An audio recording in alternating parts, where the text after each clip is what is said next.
Welcome, my friends, to the Bob and Brad podcast, produced by Bob and Brad, the two most famous physical therapists on the internet, in our opinion, of course.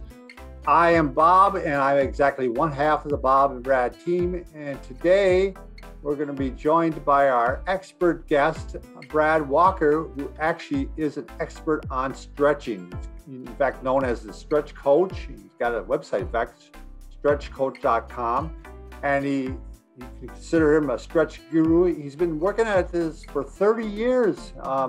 Today we're going to go over what a lot of the myths are about stretching, the untruths, and there's a lot of them out there. I mean, you get a lot of different opinions about stretching, and that's what they are, is opinions. And he has gone into the research and looked at it very closely.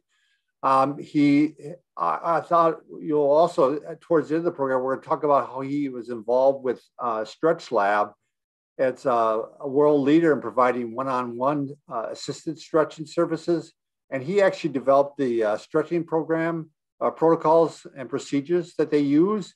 And he also created an extensive 70-hour program that the flexologists use to train to work at Stretch Lab. So it's just really fascinating stuff. You have to check it out. So again, I hope you enjoy the program. This guy knows what he's talking about. Brad Walker, welcome to the show. Thanks for having me on, Bob. It's a pleasure to be here. I always like to have people on that are really the expert in their field, and you are the guy. You are the stretch coach and stretch guru. And so it's really, because there's a lot of misinformation out there about stretching, as I'm sure you're well aware. Yeah, there certainly is. And I appreciate that. I've dedicated the last 30 plus years specifically to stretching and flexibility. And I've seen it all and I've heard it all. So unfortunately, it is one area of, health, fitness, exercise, etc. that, unfortunately has just been misrepresented on so many different fronts. And, there is a lot of misinformation out there. And I always welcome the opportunity to, talk with people like yourself and hopefully clear up some of those myths and misconceptions that are out there. I'm anxious to hear myself what some of your answers are, because I really don't know what you're going to say. So I do want to mention your book, though. We did do a video on this, The Anatomy of Stretching. I don't know if you can see it okay. The comment I want to make about your book is these are some of the best diagrams I've ever seen with stretching. They are so beautifully done. And the thing is, what I like about it is, I supposedly should know all the muscles, and I do. I know most of them. But you really, when you're doing a certain action, it's hard to tell what muscles are all doing what, and this really clears it up as what's being stretched with what movements. And just, kudos to you for the person who does your visualization there. So yeah, I wish I could take credit for the diagrams and the drawings, but unfortunately, if they were left up to me, the best you'd get is stick figures. So I'm glad someone else did that. So yeah, they've turned out really well. I'm really pleased with them as well. Well, the other thing is you have a really nice poster in the center too. So you can follow along with that put it on your wall and go to it. So, and in addition to that, you have your website, stretchcoach.com, and you have a lot of free articles and free videos on there. People can really get a lot of information off of it. Yeah. I've been building that website since about 1999. So there's a huge collection of articles, information. There's a lot of videos. If you're looking for stretches for a particular muscle group or a particular sport, then there's, stretches associated with those things that people can go and check out and have a look. So yeah, there's a whole range of great information there for people. Yeah, I have it on earmarked to watch the one on golf. You got all the best stretches for golfing, and I got to check that out. So yeah, I think it's one of the most popular videos. Yeah, it was one of the more popular ones. Yeah. I agree. So, well, I'm just I don't really have an order here. I'm just going to jump in and I know these are some of the topics obviously you discussed before, but you must have been talking about some of the causes of pain and reduced flexibility in middle-aged men. I'm sure that could be middle-aged women too. But what would you like to talk about in regard to that? Well, I suppose, there's quite a few things that a lack of flexibility can lead to. And that's regardless of, men, women, and ages as well. So, the first thing that a lack of flexibility leads to is just a decreased mobility, or just the ability to be able to move around, to be able to bend and turn and reach and get in and out of the car, or reach up high for something. This leads to things like muscle stiffness, joint tightness. All of this leads to aches and pains, things like fascial stiffness, which again creates more limited movement and so forth. And all the other associated soft tissues as well start to tighten up, and this can cause all sorts of problems. Yeah, actually, I don't know if you've seen Tom Brady's book. I don't know if you know who he is. He's a quarterback, and he kind of talked about how much pain he was having prior to doing, basically making his muscles more supple, and he uses like a foam roller, and what a difference it made. Here he is playing football at the highest level, our football, and still doing quite well, and he attributes it all to his exercise program and stretches. So. Yeah, it's great to see athletes like Tom Brady and other athletes that are at sort of the peak of their career coming out and talking openly about stretching, flexibility, mobility, all those activities. I agree. We haven't really been focused on this side of health and fitness before. Most people have been focused on, lifting heavier weights, running faster, pushing, always pushing the body, go, go, go. And I think people are starting to realize, especially as they get a little bit older, that if they want to keep doing those exercises and keep doing all those fun things that they love and enjoy, that they really need to start focusing on their recovery and their rehabilitation and exactly. looking long term and looking into their longevity, and stretching is obviously a big part of that. So it's great to see people are becoming more and more aware of the importance of stretching and flexibility.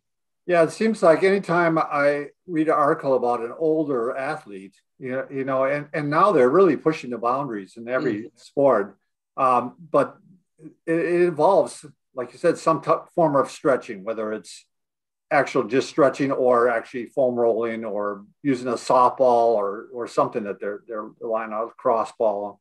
So I don't know where this question is going to lead, but it was one how stretching works. What's happening with stretching? Yeah, look, I mean, the obvious answer is that it makes muscles longer. That's sort of the short answer, but there's a lot more sort of going on behind the scenes, at a deeper sort of physiological level. So the first thing that stretching helps to do within the muscles is increase the length of the sarcomeres. And the sarcomeres are like little sections within the muscles. Sure. And these sarcomeres are made up of these thick and thin filaments, and they sort of, they slide together in and out. And when you contract your muscles, they slide in together. So the first thing that happens is when you start stretching, these sarcomeres are able to move further and further apart. Gotcha. So that's the muscles start to lengthen. Another way they start to lengthen is that there's some research out that suggests that the muscle actually grows new sarcomeres. So there's research that's been done on rats that shows that the muscle actually grows new sarcomeres. So that suggests that the same may be also happening with us humans as well. Sure. And lastly, we just develop a tolerance to stretching. So just like any other form of exercise, if you start going to the gym or you start running or riding a bike or whatever you want to do, the body starts to adapt and develop a tolerance to what you're doing. And it's the same with stretching. You actually develop a tolerance to stretching so that you're able to stretch further stretch farther. So, Okay. you know, all those things go into sort of making the muscles longer and helping us to increase our flexibility and range of motion. Yeah, the body really is amazing. You know, I still recall this picture I saw in a book where they showed it was an old-fashioned photograph, or not photograph, but just a depiction, artist depiction, and someone had dislocated their hip, and that was way back before they did anything about it, and it grew a new joint where it was. I mean, that was just amazing to me that it, the body had basically fashioned out a new joint for it, and the guy apparently was able to walk yet. So yeah, it's an amazing thing, the body, you know, the way it can just adapt and right, you know, and basically improvise on the go to be able to fix things that yeah, sometimes we just shake our head at. yeah, it's amazing. So do you want to kind of talk about some of the different types of stretches, and is there one that you like the best? Yeah, look, it's an interesting question because for a lot of people, when you talk about stretching, they just have sort of this fixed concept in their mind of what stretching is. But, you know, most people don't realize that there's about 9 or 10 different types of stretching. And they all have their advantages and disadvantages. You know, for example, some types of stretching are more beneficial for warming up and sports performance. Sure. Other types of stretching are more beneficial for injury rehabilitation and recovery. And other types of stretching are more beneficial for increasing flexibility and range of motion. So it's not that, you know, one type of stretching is better than another. Gotcha. They all have their own advantages and disadvantages. And the key is being able to choose the right type of stretching depending on what you want to achieve and depending on who you're working, you know, who you're doing the stretching on. So, I mean, out of those 9 or 10 different types, they can all be broken down into two main categories. The first category is static stretching, Gotcha. and that's any stretching exercise that's done in a static position or without movement. So a couple of examples of that are your sort of traditional static stretching, your assisted or passive stretching, active stretching, isometric stretching. You've also got things like Pnf stretching, Sure. which was developed as a more of a therapeutic type of stretching. And even within Pnf stretching, you've got a number of different techniques. You've got sort of the traditional contract relax method. Right. You've got the contract relax antagonist contract method. There's post-isometric relaxation, there's muscle energy technique. So even within one type of stretching, there's a whole sort of subsection of other types of stretching as well. The other main category that all stretches fall into is dynamic stretching. And dynamic stretching refers to any stretching exercise that is done with movement. So Gotcha. static stretching, movement, dynamic stretching with movement. Some examples of dynamic stretching are a ballistic stretching, traditional dynamic stretching, active isolated stretching, resistant stretching, and loaded stretching. So there's a whole range of different types of stretching. It's a little bit similar to strength training. You know, there's not just one way to strength train. And it's not that one type of strength training is better than another type. And the same goes with stretching. So it's all about matching the right type of stretching to what you want to achieve in the person you're working with. Now you've worked with professional athletes, correct? And Yeah, I have done in the past. Yep. And you yourself were quite an athlete too, correct? Yeah, many moons ago. Yeah, I was a professional triathlete for a few years. Whoa. Look, I did okay. I never really made a living out of it, so I don't know how, you know, professional Sure. I thought I was, but I gave it a red hot crack. I loved every minute of it, yeah, it was a great time in my life back in my sort of late teens and early 20s. So yeah, it's something that I look back on fondly. I learned a lot as an athlete. Sure. And I learned a lot from the athletes that I trained with and worked with. So it was a great time. So can I make the broad statement, like if you're going to be in a sport that involves power, like sprinting, is that a case where you'd rather do something dynamic versus static, or can't I make a broad generalization like that? Yeah, look, it's an area that's got a lot of confusion around it. It does. Um, there are a lot of studies that have suggested that, or that have concluded that doing intense long hold static stretching immediately before power-based activities like sprinting and jumping can have a detrimental effect on explosive power and speed. Sure. Now, the problem is that people have taken those studies and sort of extrapolated them out to mean that you shouldn't do any sort of stretching before any type of exercise.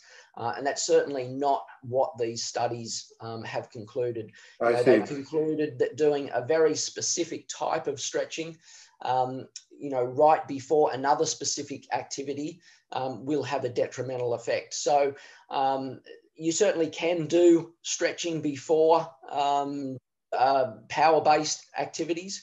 We can talk about the warm-up a little bit later if you want, or we can go into detail about it now. But there's absolutely no problem at all doing some gentle, short hold static stretching early in the warm-up.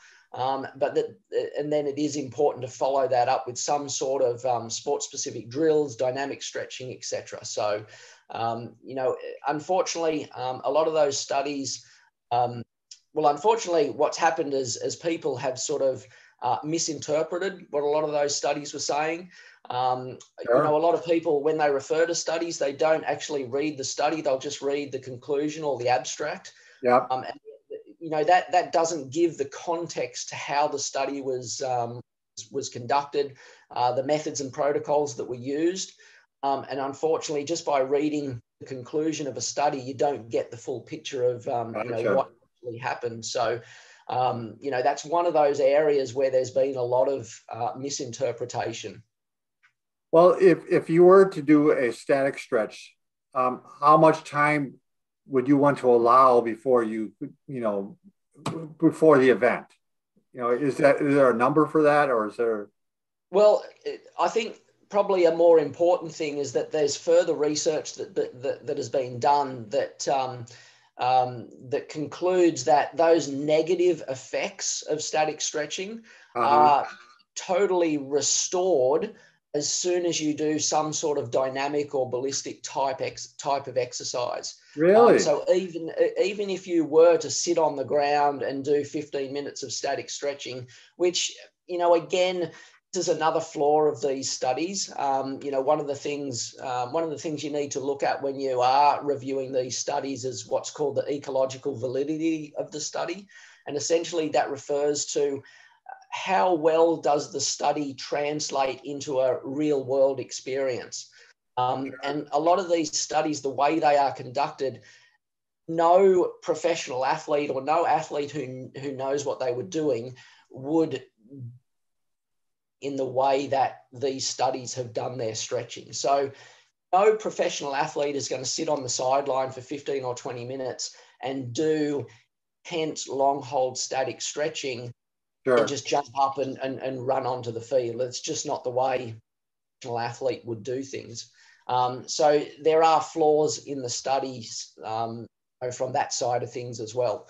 But more importantly, getting back to my first point, even if you were to sit on the sideline for 20 minutes and do a whole heap of intense static stretching, as soon as you got up, did some drills, did some run-throughs, did some sport-specific sort of stuff, included some dynamic type stretching, all those negative effects of the static stretching are totally wiped away and you're ready to go. Oh, thanks for clearing that up, because it really is a point of confusion. Although I do have a personal experience here.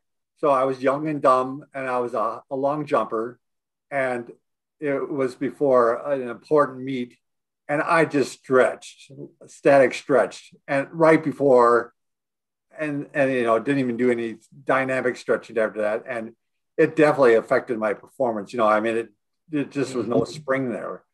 So yeah.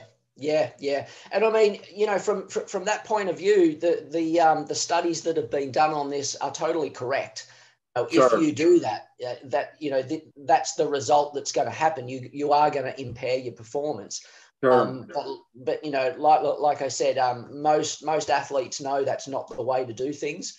And yeah, as long as you follow it up with a bit of dynamic stretching and sort of some ballistic type sport specific movements, you're right to go.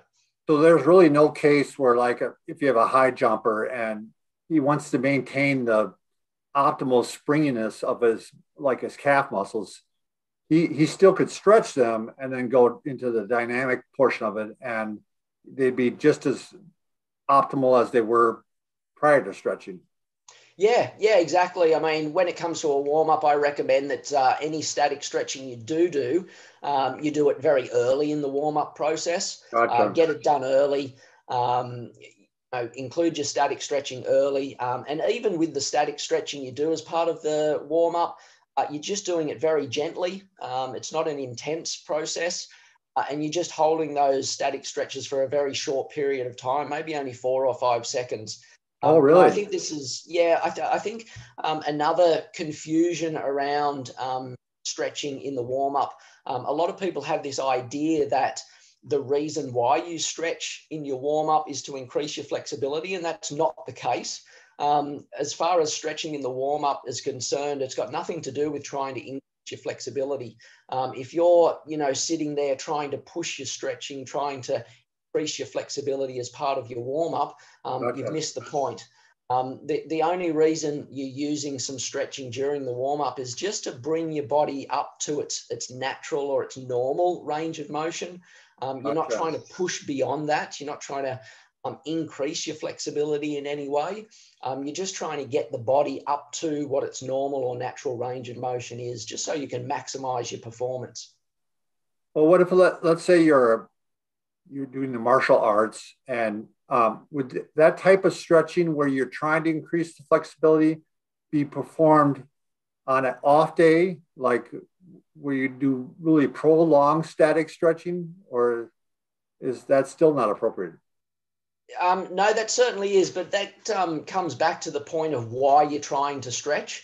So the reason why you're stretching as part of a warm-up is very different to why you're stretching to increase flexibility or range of motion.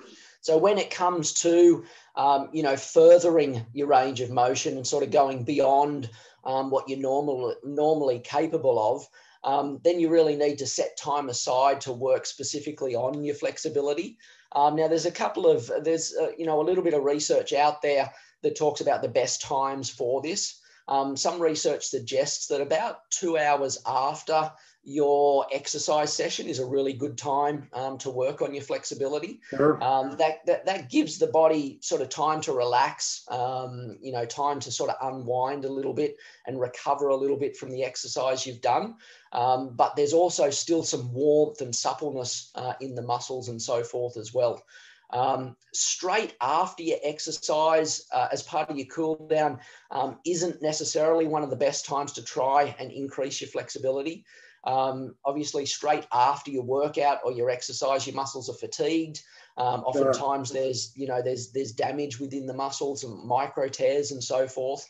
And if you try and stretch too intensely immediately after your exercise, you can actually damage the muscles further. So that's why waiting at least an hour or two after your exercise just gives the muscles a little bit of time to relax and recover. The other really good time for stretching, as far as increasing your range of motion and so forth is concerned, is right before you go to bed at night. Oh, really? If you have the chance to sort of sit on the floor before you go to bed, my wife and I, we usually end the day hour or so of TV. We like to sit down and watch a little bit of comedy or something lighthearted. Sure. And I'll often sit on the floor, and underneath my couch, I have a whole range of massage tools and foam rollers and trigger point balls and stretch straps and all this sort of stuff. And I'll just sit on the floor and stretch for a little while. And that works at a couple of different levels.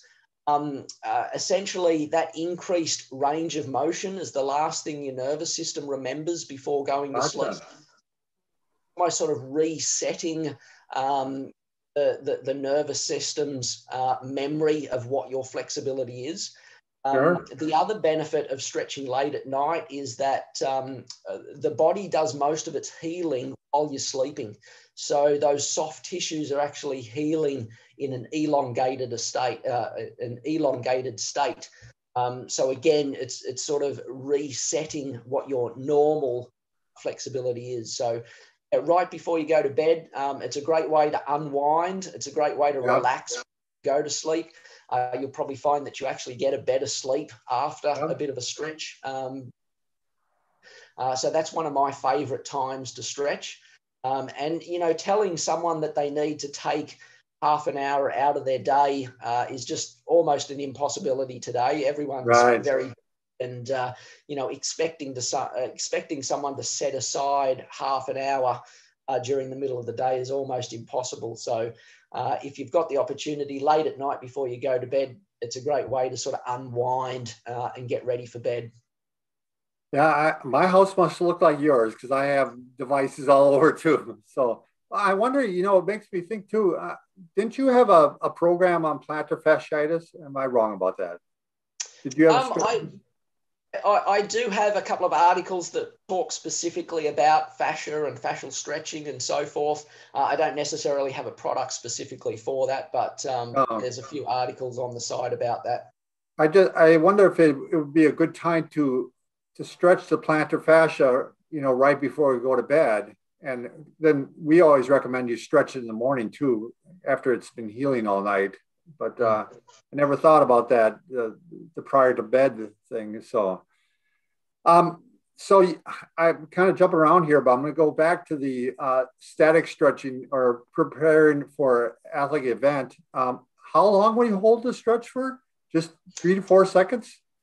Yeah, so as part of the warm-up, there's no need to hold those static stretches for very long. So I recommend, I typically break my warm-up into 4 main components. There's firstly sort of an aerobic or cardiovascular part of the warm-up, just where you're getting the heart rate up, getting the respiratory rate up, getting the blood pumping, and then incorporating a little bit of a very gentle short hold static stretching. So you only need to hold those stretches for 4 or 5 seconds. Again, we're just loosening up those muscles. We're not trying to increase the flexibility there.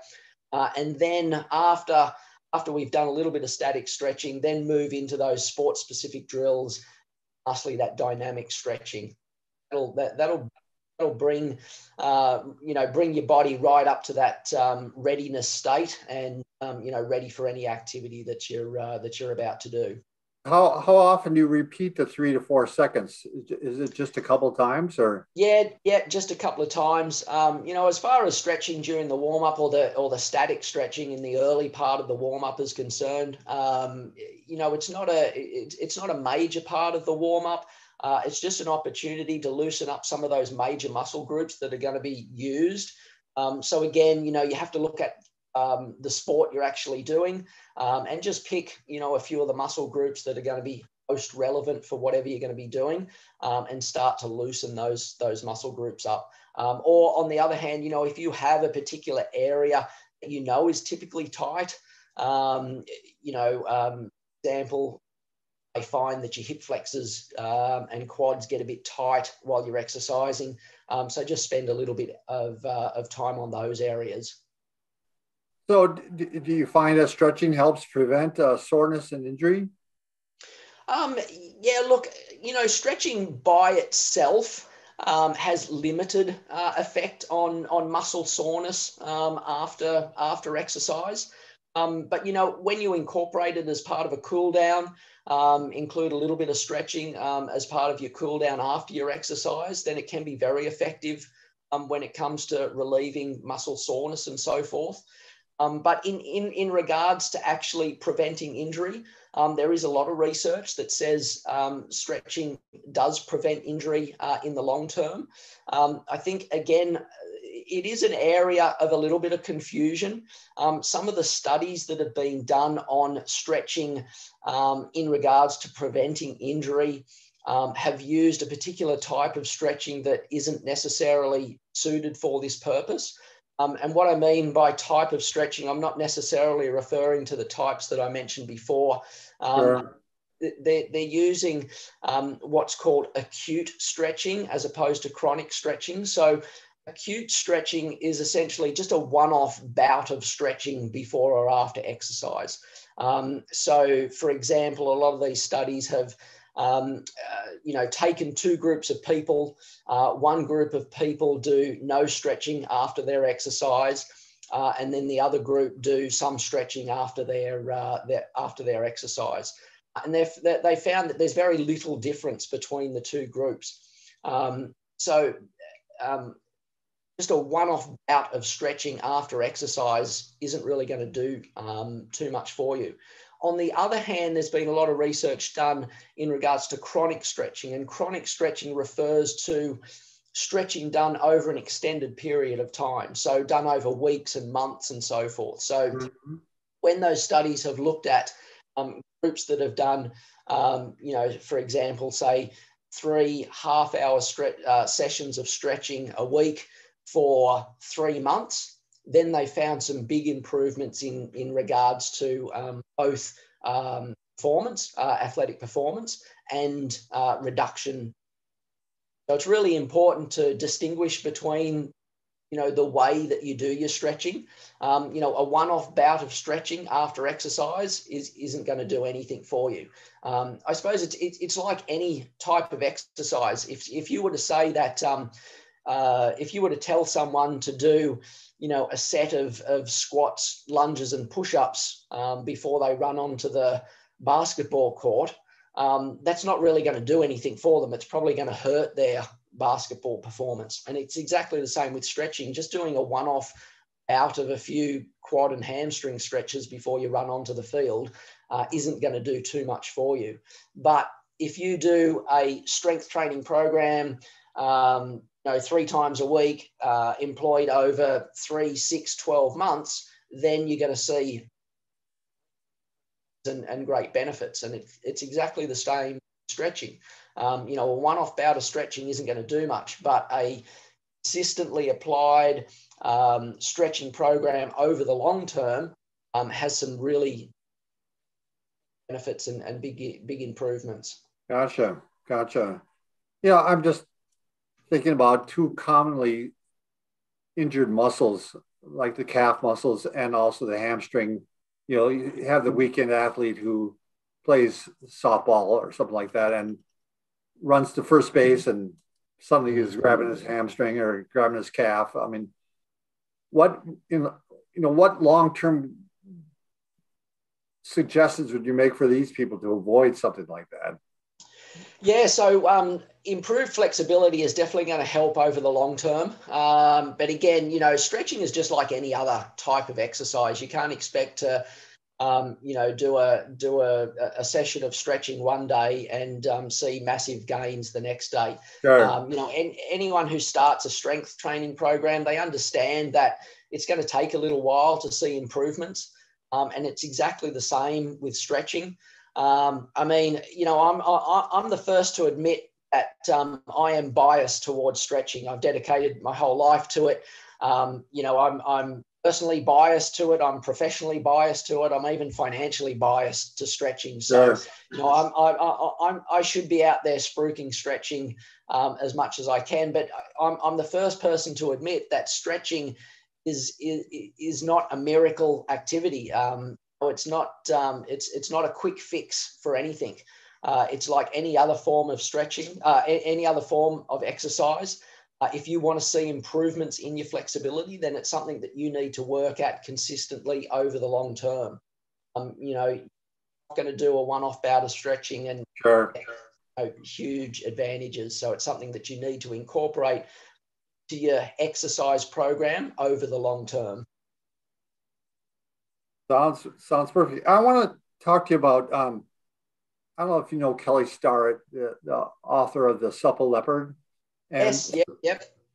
So he talks about muscle being like a rubber band, and a rubber band that's thick on one portion and maybe thin on another portion.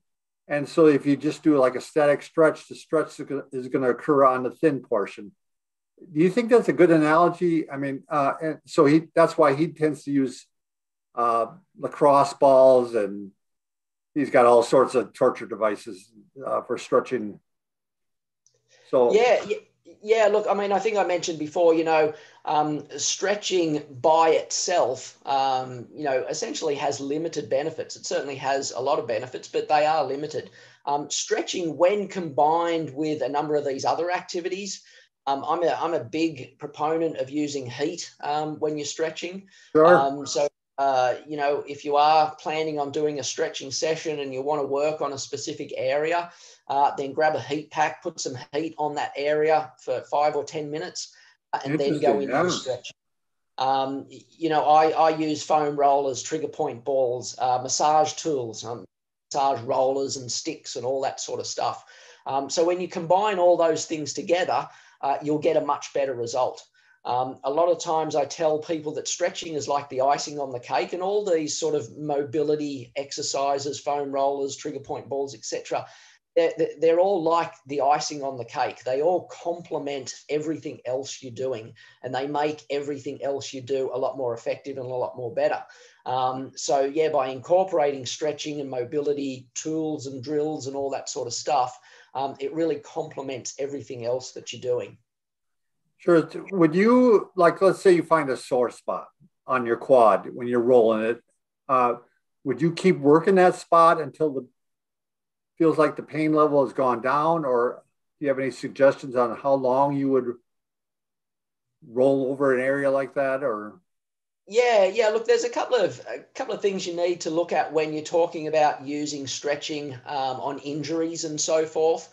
You do need to be careful when it comes to using stretching on injuries. As a general rule, if the injury is in the acute phase, in other words, if there's a lot of pain, a lot of swelling, any inflammation and that sort of stuff in the injured area, then it's best to just avoid all types of stretching. sure. If you've just got a tight spot somewhere, or a little ache or pain, or you've been for a run and you've noticed that your quads just tightened up a little bit more than usual, then there's no problem using stretching on that area. Again, I would recommend that maybe you start with some heat, put some heat on it for 5 or 10 minutes, Sure. roll it out with the foam roller, or maybe the a massage tool. I've got one of those massage sticks. I think it's called a range roller. Yeah, I know what you're talking about. Yeah, it's great. I'd work that area a little bit, and I'd go into some stretching. Start off with some light, gentle, static stretching, and then you can, as the pain goes down, then you can get a little bit more intense with your stretching. Do you want to talk about maybe sleep and recovery of muscles a little bit? Yeah. I think sleep is another area that's very underappreciated. Not only with athletes, I think with most people in general. Right. I think it's funny that when you're hungry, you eat. When you're thirsty, you drink. But when we're tired, we grab a Red Bull or a coffee or a Snickers bar or whatever, and just push through it.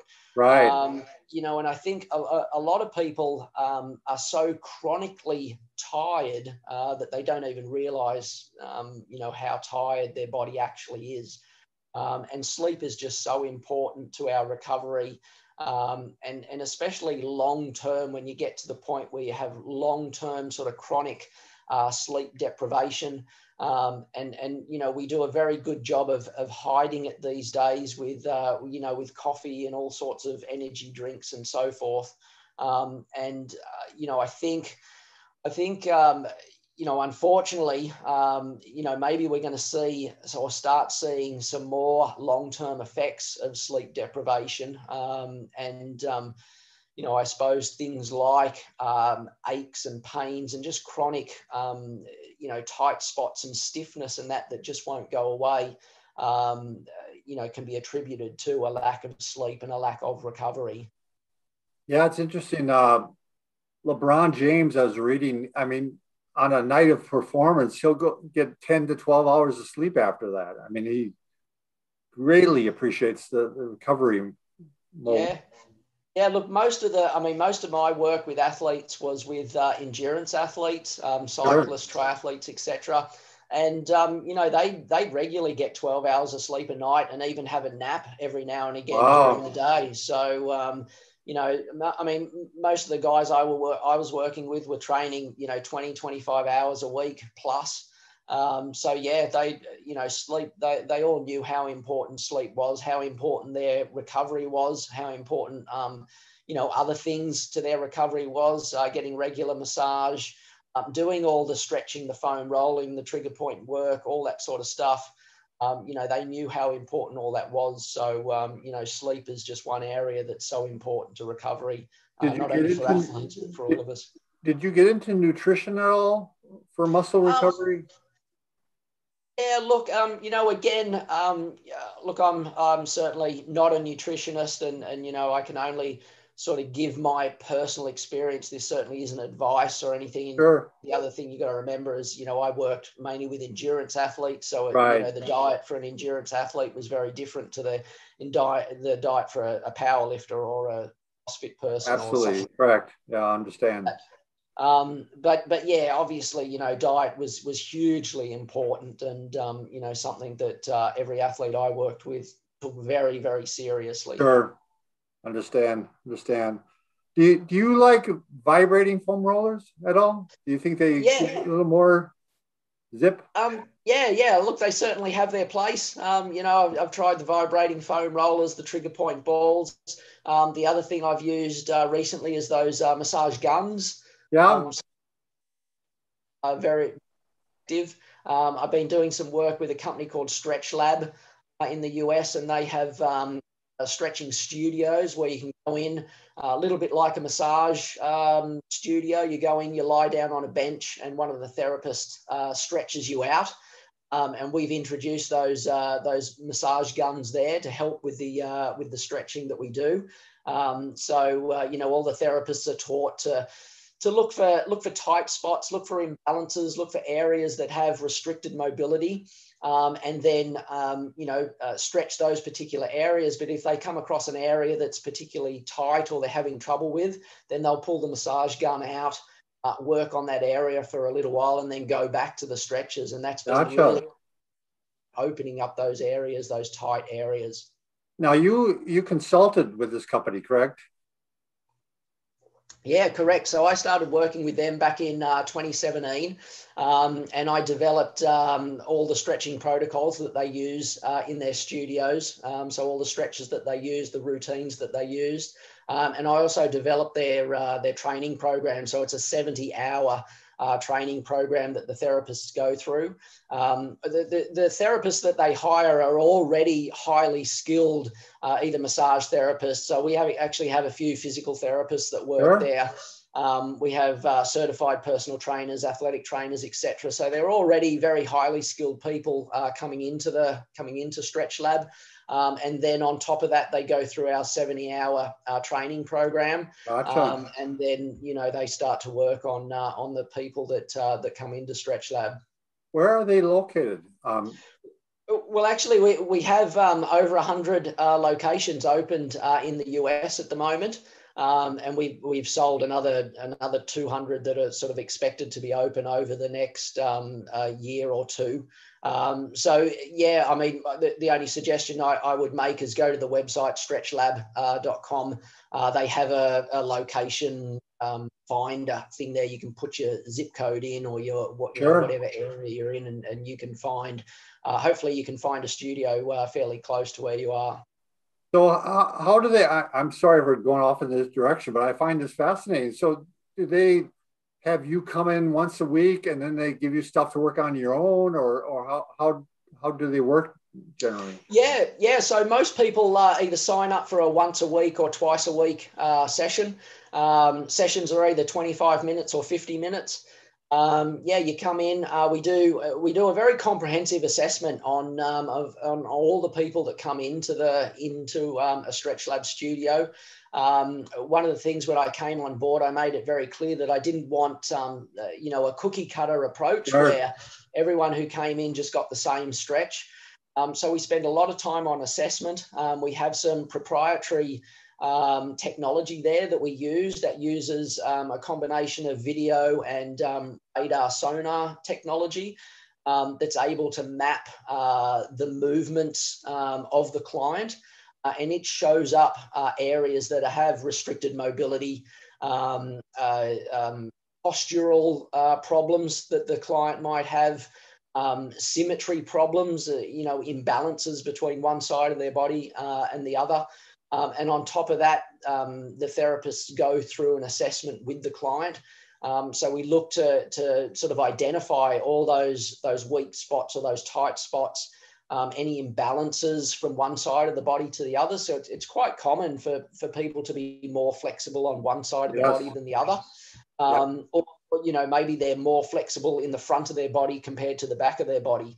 So the therapist assesses all this, and then we put together a program that's specifically for that client. So we work on all those tight spots, we work on those imbalances, and we spend, as much time as we need to get rid of all those imbalances before we sort of go on and start to improve their flexibility sort of globally all over their body. I think that's fascinating. Yeah. We've had people in the studio. We've had from young kids right through to the 90s. We've got a few clients in the 90s that come in on a regular basis. It's an amazing thing to see people that have never done any sort of flexibility work in their life. Sure. Never been involved in any sort of agility-based exercise or anything like that. And all of a sudden they're coming in and improving their flexibility, and just how it's translating into everyday activities. Most of the people that come into Stretch Lab aren't athletes. They're just general day people. Maybe they spend 40, 50, 60 hours a week behind a desk. We have people that come in that spend a lot of time driving in cars and trucks and that sort of stuff. And just the difference it's making to their lives in just being able to get around and be more mobile. It's fantastic to see. How long does that assessment take for most people? The assessment's a fairly quick process. So firstly, we do a verbal assessment. Then we get the client in front of our technology that maps their movement patterns. And that only takes about 90 seconds for them to go through a few exercises, a few movements.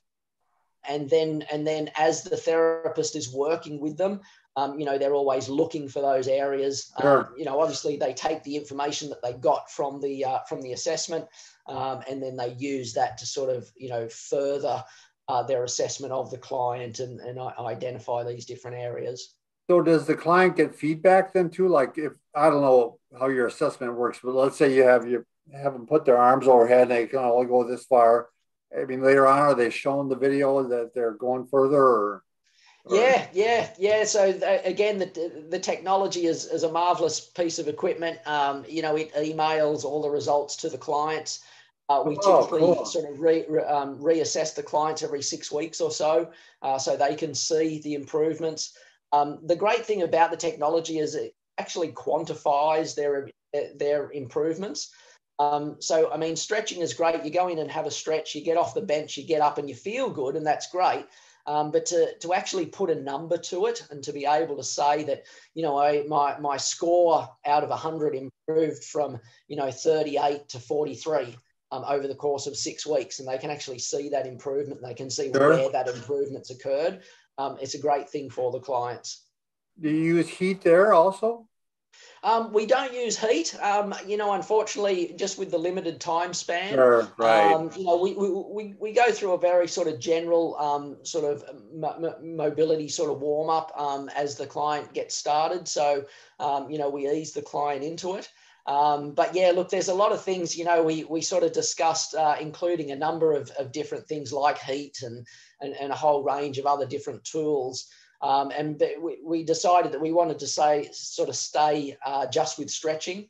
Sure. That's sort of the main focus. People come in for a 50-minute session and they really get very close to 50 minutes of stretching.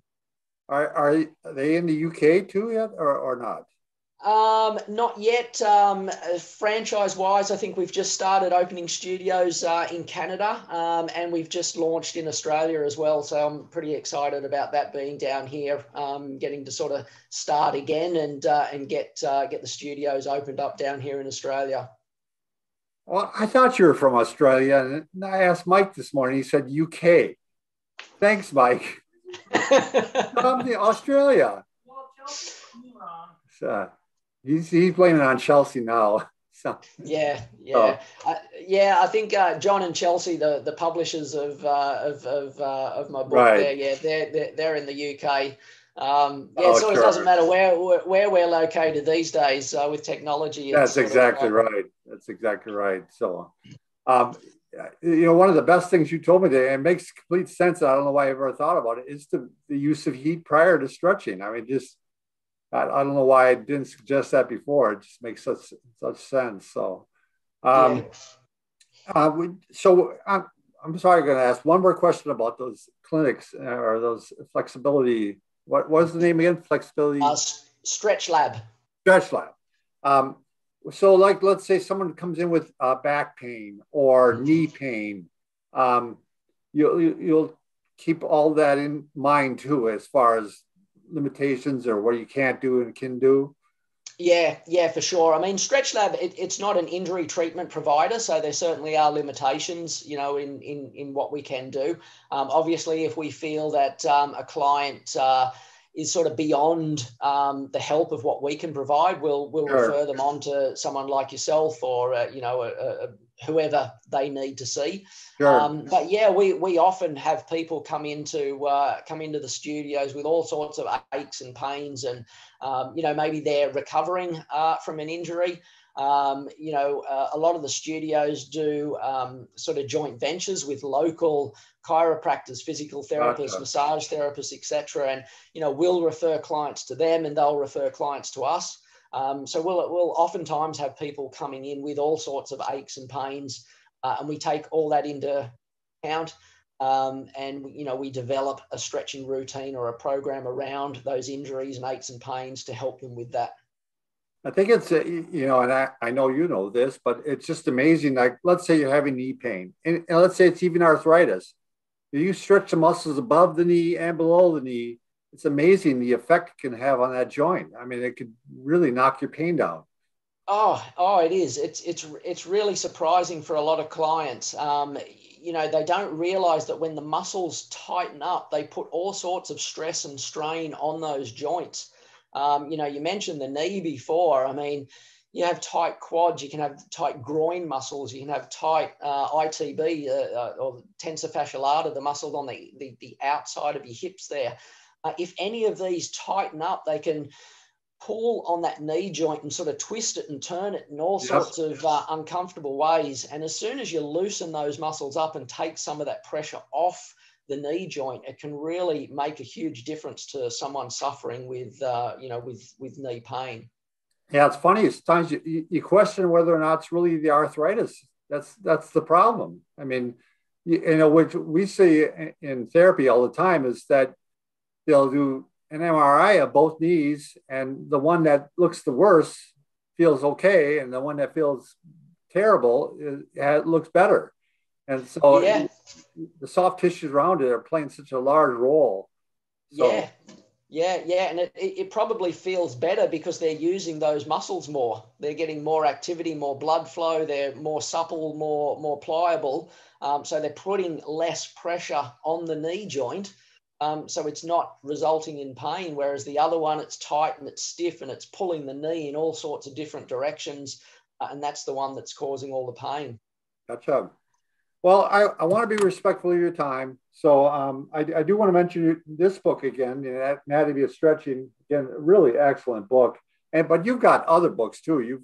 And I mean, if someone goes on to Amazon and types in your name, Brad Walker, you're gonna see. Well, you have 5-6 books, don't you?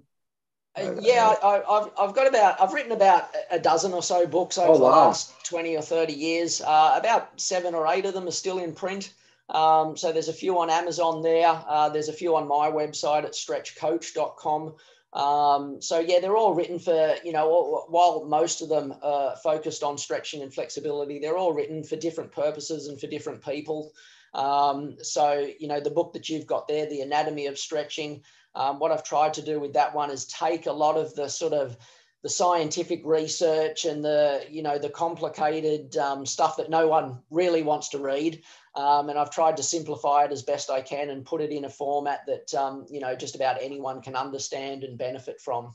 Yeah, it's definitely for the layperson. I mean, although the professional can benefit from it too. I mean, if nothing else, it really, when you're working with patients, you can really show how you're stretching.